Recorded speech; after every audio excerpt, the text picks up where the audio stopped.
il a été crucifié.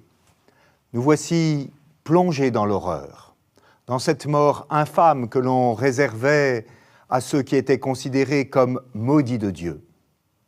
Faut-il rappeler qu'avant d'être un bibelot sur nos murs ou un colifichet à notre cou, la croix est d'abord un effroyable instrument de supplice.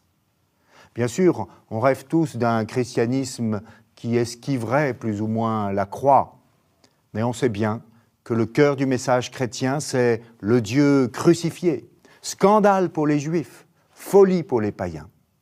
Saint Paul peut dire aux Corinthiens « Je n'ai rien voulu savoir parmi vous, sinon Jésus, et Jésus crucifié. » Mais alors, comment en est-on arrivé là? Qui a livré Jésus? Une première réponse, c'est que ce sont les autorités juives qui ont résolu sa perte. Elles ont voulu faire passer le motif de la condamnation de Jésus d'un registre religieux, il a blasphémé, il s'est prétendu Dieu, à un registre politique, c'est un séditieux, il se prend pour le roi.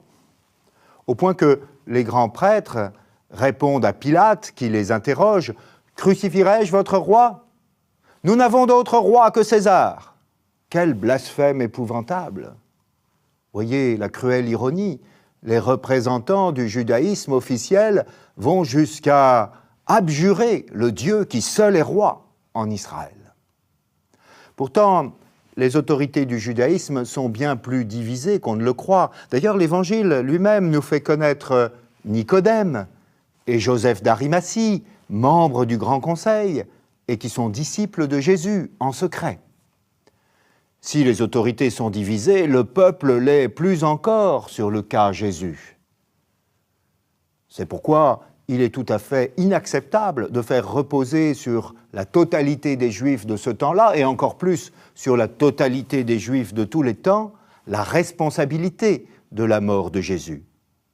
Déjà, le Concile de Trente, au XVIe siècle, disait qu'il ne fallait pas imputer la mort de Jésus aux Juifs, même pas à un certain nombre d'entre eux qui ont agi par ignorance, mais qu'il fallait l'imputer d'abord et principalement aux chrétiens pécheurs.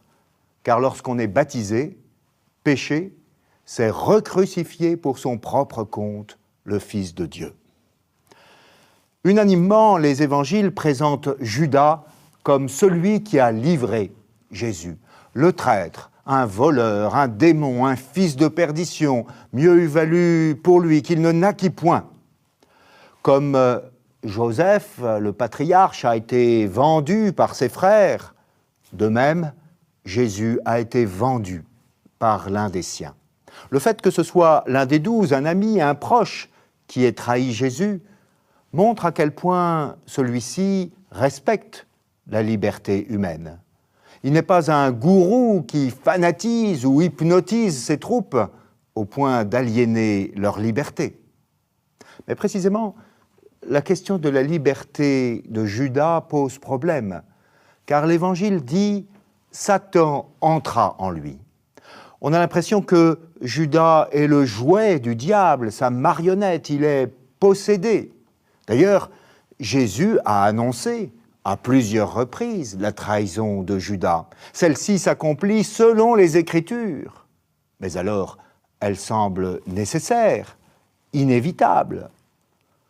Nous ne pouvons revenir ici sur l'abîme métaphysique de la liberté de Judas, encore moins sur des spéculations sur son sort éternel. Nous pouvons nous poser en revanche la question de la science du Christ. Manifestement, Jésus savait à l'avance certaines choses. Il prédit le reniement de Saint-Pierre au chant du coq. Il prédit la trahison de Judas. Alors, Jésus savait-il tout, ou bien a-t-il dû apprendre certaines choses? C'est la question des sciences du Christ que nous traitons dans une vidéo complémentaire en outre. La mort de Jésus n'est pas un malencontreux accident. Elle a été voulue. Voulue par ceux qui ont condamné le Christ, bien entendu, mais aussi en un certain sens voulue par Dieu le Père et par le Seigneur Jésus. Oh, certes, le Père n'est pas un infâme bourreau, mais la mort du Fils n'est pas non plus un regrettable incident de parcours qui n'appartiendrait à aucun dessein divin. Elle entre dans le plan rédempteur du Très-Haut. Elle n'est pas inopinée. Comme le dit Pierre le jour de la Pentecôte, Jésus a été livré selon le dessein bien arrêté de la prescience de Dieu. Saint Paul a des expressions encore plus claires lorsqu'il dit « Dieu n'a pas épargné son propre Fils, mais il l'a livré pour nous tous ». Ce dessein de salut par la mort du juste avait été annoncé dans les Saintes Écritures, figuré dans le sacrifice d'Abraham, annoncé dans les oracles d'Isaïe sur le serviteur souffrant. C'est pourquoi saint Paul peut dire « Christ est mort pour nos péchés selon les Écritures ». Jésus lui-même a enseigné aux disciples d'Emmaüs, en leur ouvrant les Écritures, qu'il fallait qu'il souffrît tout cela pour entrer dans la gloire. Joseph Ratzinger, Benoît XVI, a montré que les idées de réparation, d'expiation, de sacrifice, si étrangères à notre mentalité contemporaine, sont sous-jacentes à la présentation biblique de la mort de Jésus. En livrant son propre Fils, Dieu nous a donné la preuve suprême de son amour pour nous les hommes. Saint Jean écrit ceci: « Voici comment l'amour de Dieu s'est manifesté pour nous. Dieu a envoyé son Fils unique dans le monde pour que nous vivions par lui. Voici en quoi consiste l'amour. Ce n'est pas nous qui avons aimé Dieu, mais c'est lui qui nous a aimés. Et il a envoyé son Fils comme victime de propitiation pour nos péchés. » Saint Thomas enseigne que le Père a livré son Fils de 3 manières. D'abord, par un décret éternel, il a ordonné la passion de son Fils. Ensuite, il n'a pas protégé au moment opportun Jésus, son Fils bien-aimé, comme il aurait pu le faire en envoyant 12 légions d'anges, comme dit l'Évangile. Enfin, il a inspiré au Christ la volonté de souffrir pour nous. Le Christ déclare à Pilate « Tu n'aurais sur moi aucun pouvoir si tu ne l'avais reçu d'en haut. » Jésus a subi sa passion parce qu'il a été livré par Judas, condamné par les autorités juives, exécuté par les Romains. Mais d'un autre point de vue, il apparaît que Jésus s'est livré lui-même à ses juges et à ses bourreaux.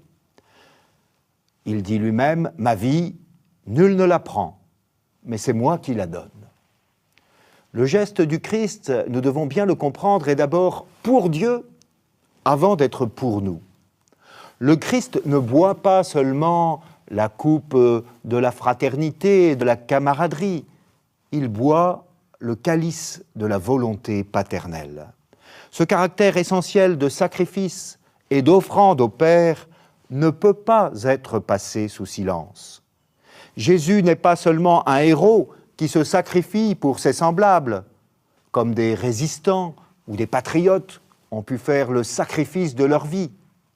Cette dimension horizontale du sacrifice, la seule que nous connaissions et que nous comprenions de nos jours, doit être complétée par la dimension proprement verticale et religieuse d'offrande au Père. Le Christ offre sa vie à Dieu. Il est le Fils obéissant. Il est l'agneau immolé. Le Père même, dit Jésus, parce que je donne ma vie. C'est par un esprit éternel que le Christ s'est offert lui-même à Dieu.